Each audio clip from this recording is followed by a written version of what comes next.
Halo, apa kabar? Anak-anak kelas 5 yang luar biasa. Masih belajar bersama saya, Bapak Ujang Herman. Kali ini Bapak akan menyampaikan materi tentang pembelajaran tematik, yaitu tema 5, muatan pelajaran PPKN KD 3.4. Untuk itu, kalian persiapkan diri, siapkan buku tematiknya yaitu tema 5 dan alat tulis yang diperlukan. Dan jangan lupa, sebelum pembelajaran ini dimulai, marilah kita berdoa menurut agama dan kepercayaan masing-masing.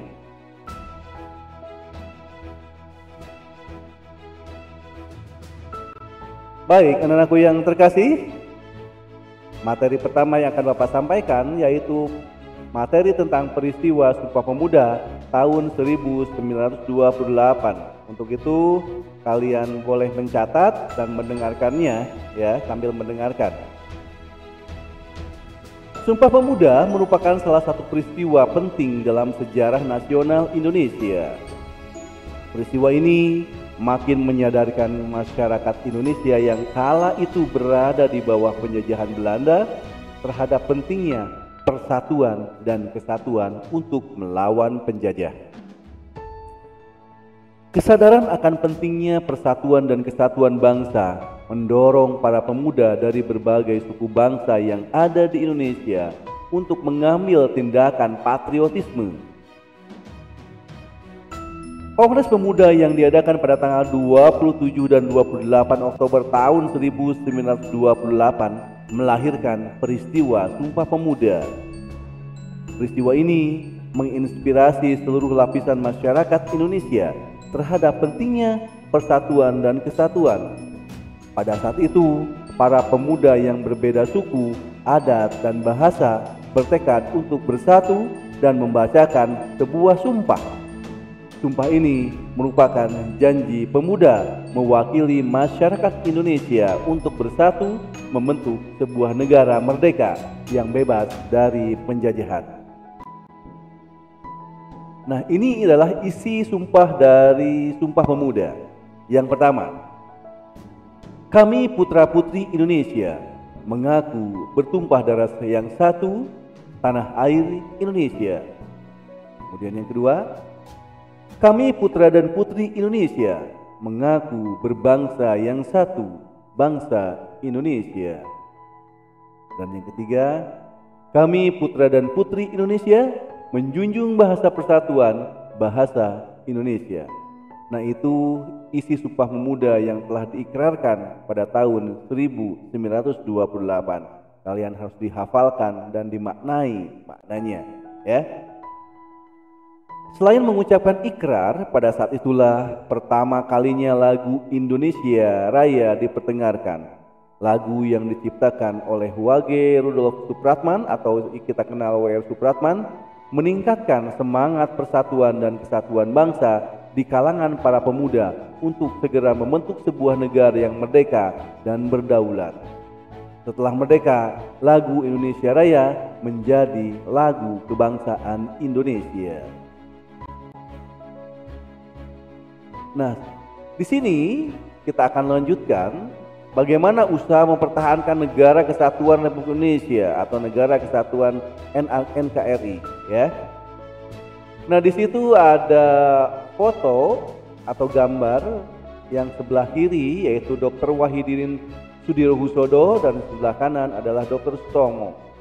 Mereka adalah pejuang bangsa. Pemikiran tentang pentingnya persatuan dan kesatuan bangsa untuk mewujudkan negara yang berdaulat tidak lepas dari pengaruh berdirinya organisasi Budi Utomo. Budi Utomo berdiri pada tanggal 20 Mei 1908. Organisasi ini berdiri berdasarkan pemikiran seorang lulusan sekolah dokter Jawa atau kita kenal Sofia bernama Dr. Wahidin Sudirohusodo.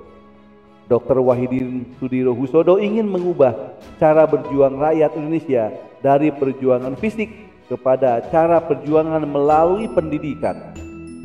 Ide ini menarik perhatian seorang mahasiswa Sofia bernama Sutomo yang pada akhirnya mendirikan organisasi modern pertama di Indonesia bernama Budi Utomo.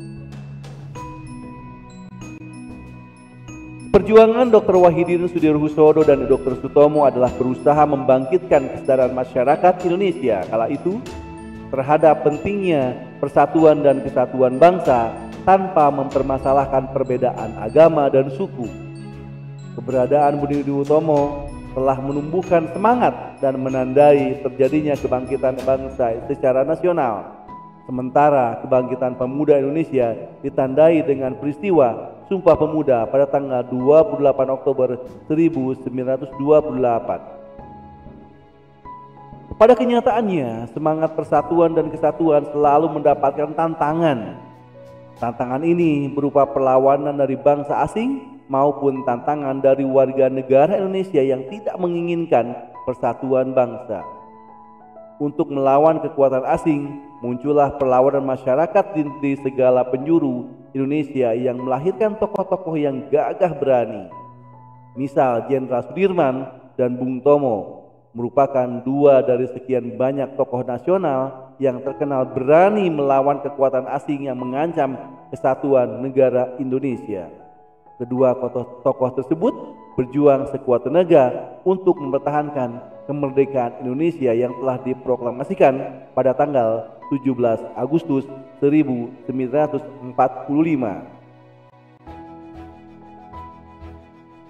Nah, kita akan bahas selanjutnya adalah peristiwa proklamasi kemerdekaan Republik Indonesia. Proklamasi kemerdekaan Indonesia sebetulnya merupakan bagian dari pidato proklamasi yang disampaikan oleh Insinyur Soekarno sebagai wakil bangsa Indonesia.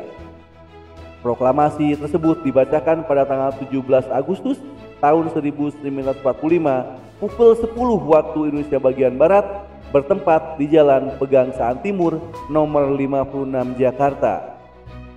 Pada saat yang sama dikibarkan bendera merah putih sebagai bendera negara dan dinyanyikannya lagu kebangsaan Indonesia Raya yang diciptakan oleh W.R. Supratman. Setelah melalui waktu yang sangat lama disertai pengorbanan besar seluruh rakyat Indonesia, akhirnya kemerdekaan dapat diwujudkan. Pada saat menjelang diproklamasikan kemerdekaan Indonesia, tepatnya pada tanggal 16 Agustus 45, terjadi penculikan terhadap dua tokoh bangsa Indonesia yang paling terkemuka, yaitu Insinyur Soekarno dan Dr. Muhammad Hatta oleh para pemuda pejuang Indonesia.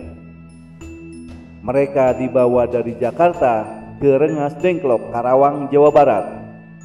Tujuannya adalah agar kedua tokoh penting ini terhindar dari pengaruh ancaman dan tekanan pemerintahan pendudukan Jepang.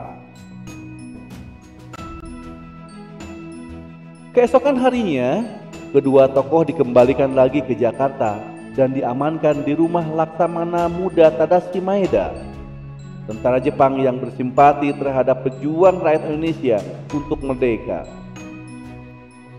Di rumah itulah naskah proklamasi dirumuskan oleh tiga orang pemimpin golongan tua, yaitu Insinyur Soekarno, Dr. Muhammad Hatta, dan Mr. Ahmad Subarjo.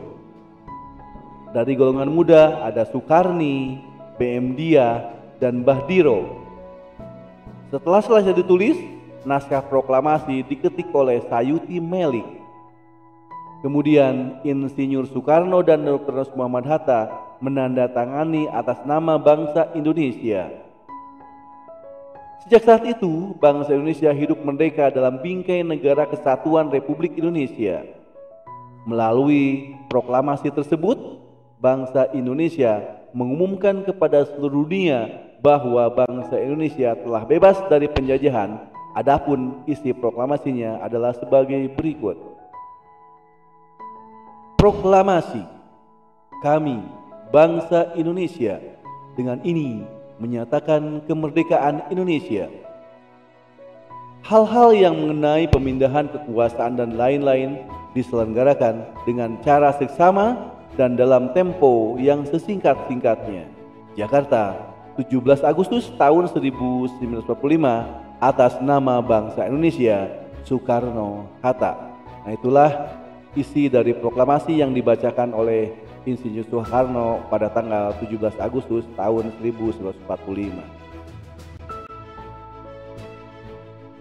Nah, kita akan melanjutkan materi tentang merajut semangat kekeluargaan dan gotong royong. Kita akan lebih tahu dulu makna dari gotong royong itu apa, ya. Nah, gotong royong adalah pembantingan tulang bersama, pemerasan keringat bersama, perjuangan bantu-membantu sesama. Amal semua buat kepentingan semua.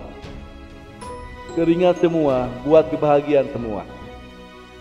Nah, itulah kutipan penggalan pidato Presiden Soekarno yang disampaikan dalam sidang BPUPKI tanggal 1 Juni tahun 1945 untuk menjadikan gotong royong sebagai landasan semangat membangun bangsa. Di tengah terpaan modernisasi, penting bagi kita sebagai generasi penerus untuk tetap menjaga dan memelihara semangat kekeluargaan dan gotong royong yang menjadi bagian dari kehidupan kita. Dengan mempertahankan semua sikap positif ini, persatuan dan kesatuan Negara Kesatuan Republik Indonesia akan selalu terjaga dan terpelihara. Nah, anak-anakku yang terkasih, kita akan bahas tentang wawasan Nusantara. Apa sih wawasan Nusantara? Nah, mari kita simak penjelasan Bapak berikut ini. Wilayah Negara Kesatuan Republik Indonesia terbentang luas dari Sabang sampai Merauke. Negara Kesatuan Republik Indonesia terdiri atas jajaran pulau yang dikelilingi oleh laut besar dan laut kecil. Wilayah Indonesia merupakan paduan tunggal antara darat, laut, dan udara, beserta seluruh kekayaan alamnya. Keadaan ini disampaikan oleh bangsa Indonesia kepada forum internasional dalam bentuk deklarasi Juanda pada tanggal 13 Desember tahun 1957. Deklarasi tersebut berisi penegasan bahwa seluruh kepulauan, perairan, dan udara di atasnya yang mengelilingi dan berada di antara pulau-pulau Indonesia merupakan satu kesatuan wilayah yang tak dapat dipisah-pisahkan dan merupakan negara Nusantara.